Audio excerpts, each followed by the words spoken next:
Good morning and welcome to Living Local 15. I'm your host, Jessica Williams. Thank you so much for joining me. Today is all about health and wealth. First up, it's Women's Health Wednesday with Dr. Ashley Scott. And we're talking all things fibroids, and she's breaking it down. Then it's Women's Wealth Wednesday with Foster Financial. And we're discussing pension payout and how it all works. And a little bit later, we're getting a sneak peek at the newest Broadway show coming to town this week, Clue, live on stage. That and more happening now. Fashion, food, and fun. You're watching Living Local 15 with your host, Jessica Williams.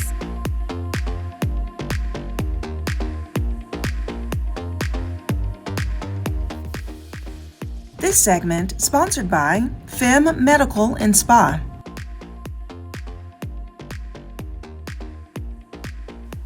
Welcome back to Women's Health Wednesday with Dr. Ashley Scott from Femme Medical Spa. Hello, doctor. Hello. Welcome back. Thank you so much.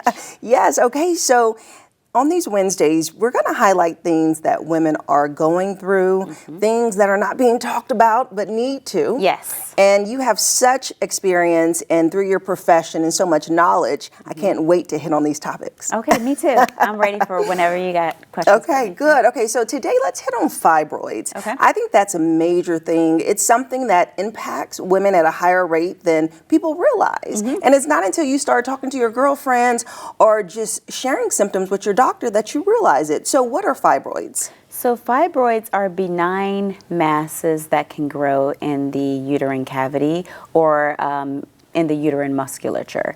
So it is normal tissue that just kind of grows out of control. It has a lot more blood vessels feeding to it, and so that can lead to abnormal symptoms like heavy bleeding, pelvic pain, urinary incontinence, all kinds of things. Yeah, and it really does impact women and they don't know that it's that. Yes. So what is that about? Is it that screening just isn't in place for it and you have to just have these major symptoms before you start talking to your doctor? Well, I think it's important for women to understand what the symptoms are, because what I notice in my patients is that, you know, they normalize things like, oh, I've always had bleeding this heavy. So they don't even recognize that that is a symptom that is not normal. So I think the first part of it is educating on what is a normal menstrual cycle and what is not. And then from there, you know, women can understand, you know, what level of concern that they should have. But one of the things that we can do to screen for it is when you come in for your annual exam, even if you're not there to get a pap smear, we still want to do a pelvic exam. And what that allows me to do is just to feel the anatomy and test for that mobility and the size of the uterus. And if it's enlarged, then that helps me to identify that, okay, maybe there's fibroids here and maybe we should do some imaging to just confirm that diagnosis. Yeah, and that mass can range, right? Yes. To like a little bitty size of a what? Tiny little like pebbles. A blueberry pebble, or even smaller than that, wow. to, you know, masses that are the size of a baby's head even. Really? I would say probably my largest fibroid was one that extended all the way up to the diaphragm. And so it was a very big surgery, and that was one that we wanted to do, you know, with other surgical professionals as well, because of all the increased risk that there were for that patient. Yeah. And I think learning, when people think about fibroids, it's a scary thing, because what we kind of know educationally is just the fact that it can cause infertility. It can cause, you know, long-term issues. You're like, oh my God, do you have to get a hysterectomy? You know, do you have to have your vagina completely removed? Like, those are worries. And so if someone has fibroids, that's not the end of the world, right? No. So, you know, this is why I think it's important for us as providers to stay updated on all of the new technology and medications that are coming out, because the treatment options are varied, you know, and I am usually discussing with the patient, what are your goals? Because I never want to overtreat or undertreat. I always want to make certain that we're keeping the patient centered. And so, you know, if this is someone who maybe has some challenges with, I can't get off of work, you know, to be at home for a long recovery, then, you know, we want to talk about medical options. So there's hormonal medicines and non-hormonal medicines. So truly there is something for everyone. Right. And it's not severe. All cases aren't severe. No. You can live with fibroids, right? Yes, and a lot of women don't even know that they have fibroids, so they can go their entire lives and have these masses that exist in their uterine cavity, but they are asymptomatic, so there is no reason to do the workup. And it's something that we can even find just incidentally if we're trying to, find or work up another issue that they have.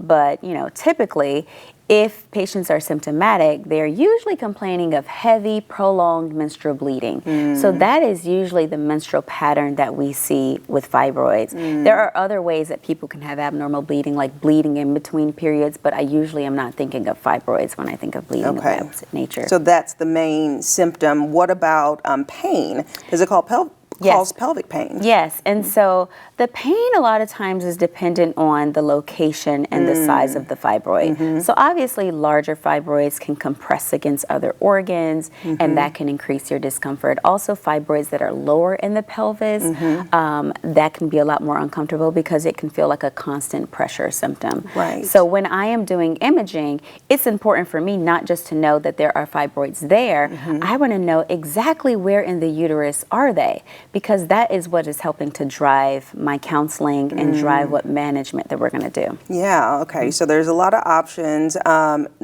non-invasive options, all the way to surgery. So that should give people just like a peace of mind knowing that if you have fibroids, it's not, it's manageable, or there's a medical procedure that can help. Right. Yeah. And, some of the procedures, you can go home the same day and there's very minimal pain. There might be 2 small incisions in your belly and that's it. That procedure is one that I happen to love. It's called a SESA. And so we're using heat to destroy the fibroid. So fibroids are usually very firm masses, and so with the heat, by destroying that tissue, we can soften it, we disrupt the blood supply, so that can halt the growth, and then over time, that fibroid shrinks.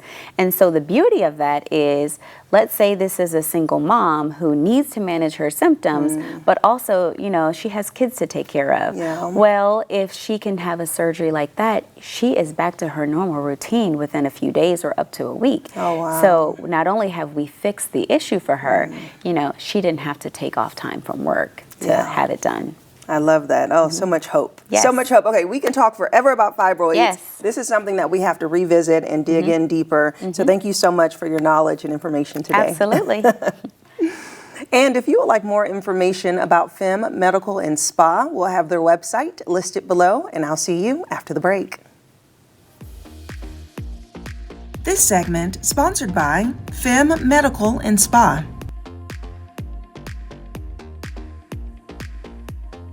Have an idea for the show? Want to find out how you can be a guest? Contact us at livinglocal15@wayne.com.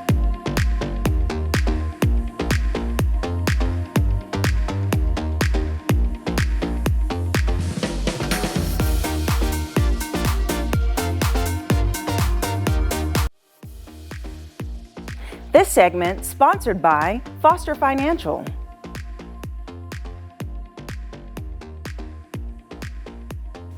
It is time for Women's Wealth Wednesday with Foster Financial, where we provide you with holistic advice, have a good conversation that will be very helpful to you. And today, if you receive a pension, you want to listen to this. I am joined by Caleb Doan, their Vice President. Hello. Hi. How are you? I'm doing well. How are you doing? Good. Okay, so we're going to talk about pensions and payout options. But let's kind of start from the top, because not everyone receives a pension. Yeah. So break down what pensions are and who might be qualifiers.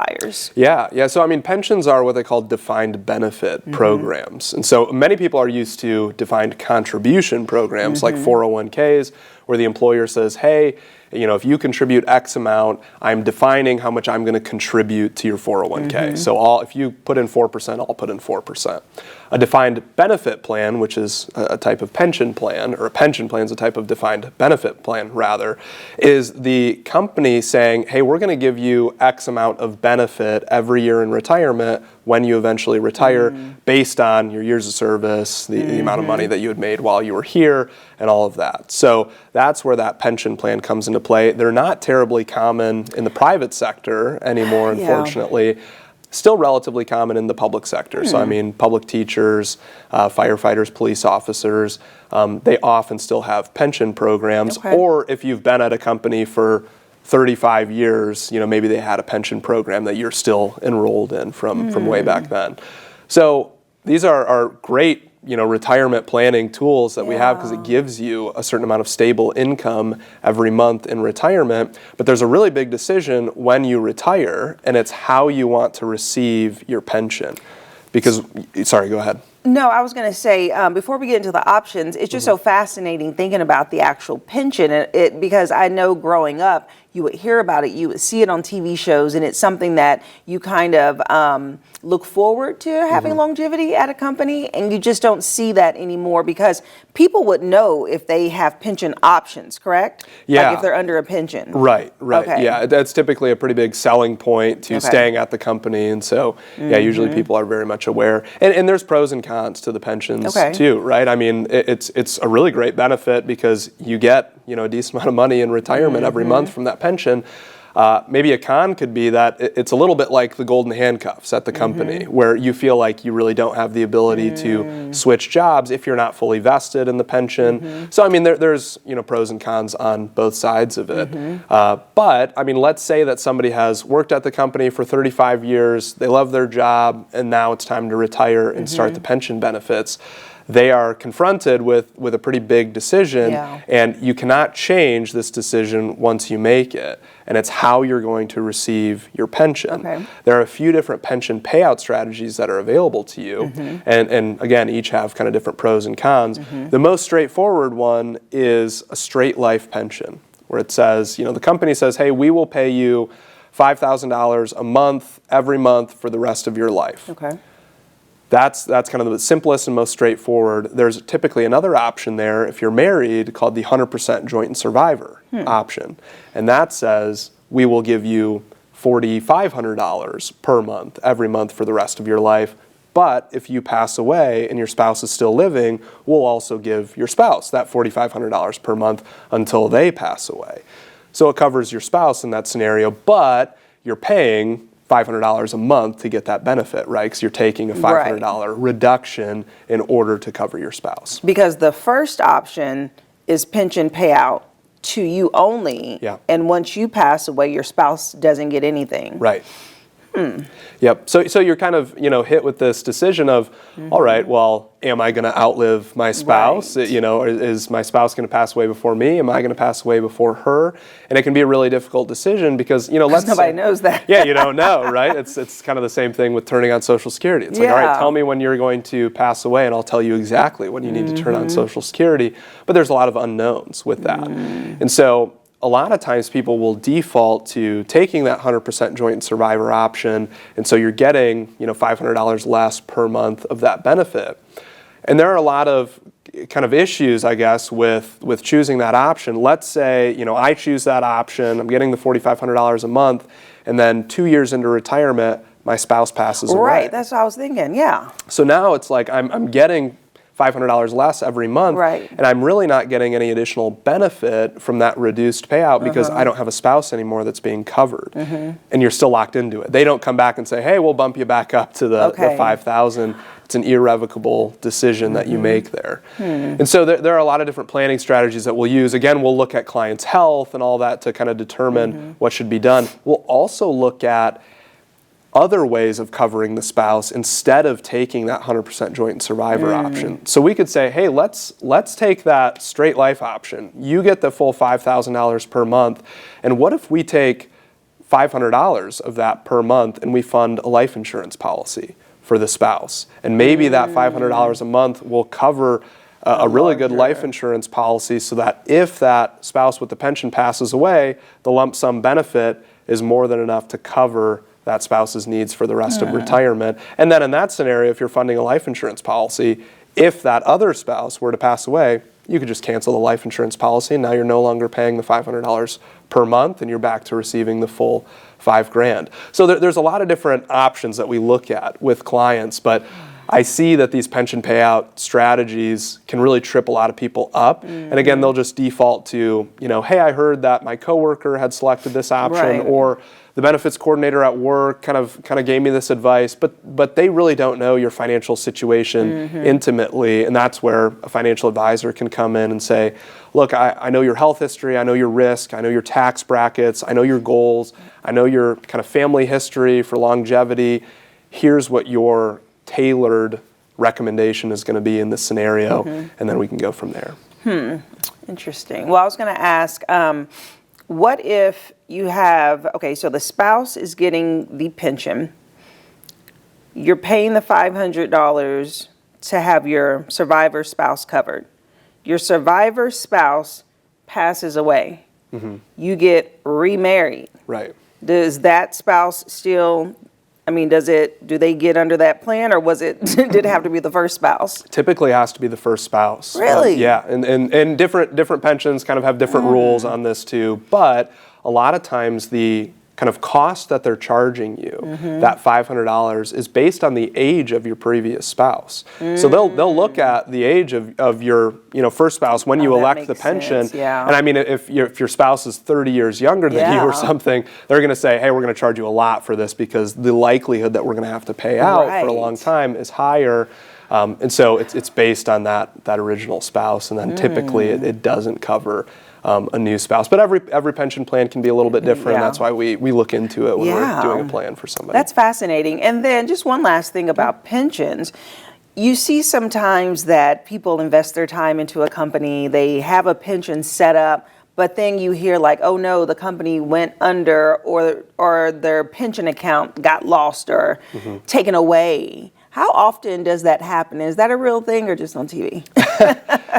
So there is I think it's called like the Pension Guarantee Association or something like that. So most pensions, depending on the size of the company, most pensions are covered to some extent under a guarantee association that will guarantee a certain amount of the benefits there. And they will also go in and audit the pensions periodically to make sure that the pension has a sufficient amount of money to cover its outstanding liabilities. And if there isn't enough, then there are times where they go in and they kind of cancel the pension and essentially say, hey, we're going to have to distribute this out as a pre-tax benefit to all of the employees. So people have probably experienced this. There's a lot of different employers in Fort Wayne that maybe it didn't get canceled just because they didn't have enough money. It got canceled because it was just too expensive to continue that pension plan. And so they said, hey, we're getting rid of the pension plan, not because we have to, but because we want to switch to more of a defined contribution plan. So everyone, is going to get $150,000 into their 401k, and the pension plan is going to be done. And so when that happens, some people can look at that as a good thing because they're like, hey, now I can invest this money in my 401k. Other people might look at it as a bad thing because they're saying, hey, I was expecting this monthly payout, and now I don't have that. But yeah, it's certainly not unheard of for those pension plans to switch over to a defined contribution plan later on. That's crazy. That's crazy. It makes me think about that movie. I think it's called Fun with Dick and Jane. Oh, okay, yeah. And I can't think of the actor's name who played in The Mask. Right, yeah, that's true. But Jim Carrey. Yeah, Jim Carrey, yeah. I think that's who it was. And he lost his pension at his job, and he's like, let's rob a bank or something. I don't know. Such a funny movie, but I thought about that. Yeah, that's true. I know. It'd be pretty emotional if something like that were to happen. So that's why we want to make sure we have a financial plan that can accommodate for some of those changes. So. Absolutely. Well, thank you for breaking that down. Yeah, thank you. Very good. Very good. And if you would like more information about Foster Financial, learning about if you have a pension, your pension payout options, talking it through, walking it through, all of that, they are here to support. So you can give them a call at the phone number listed below, and I'll see you after the break. This segment sponsored by Foster Financial. Follow us on social media at Living Local 15.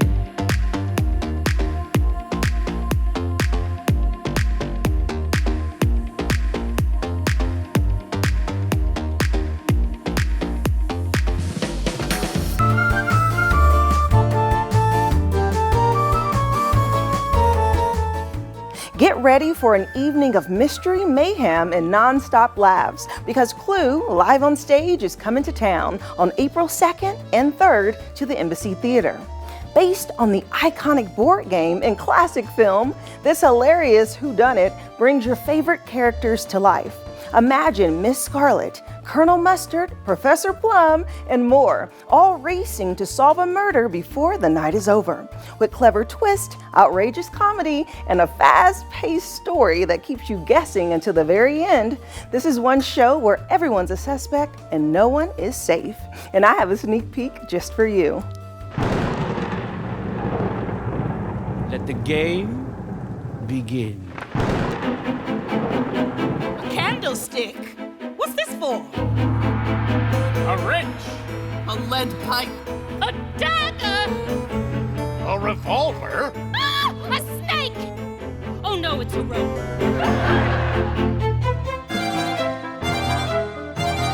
It's all part of the game.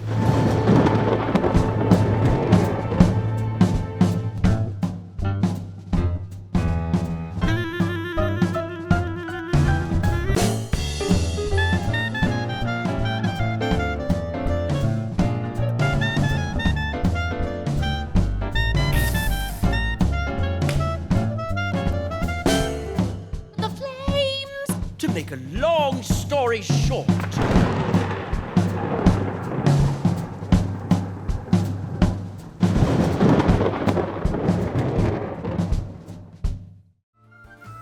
You can purchase your tickets at the Star box office next to the Embassy or online at www.fwembassytheater.org. So grab your friends, prepare your detective skills, and get ready for a night full of surprises. Living Local 15, proudly driven by the Kelly Automotive Group.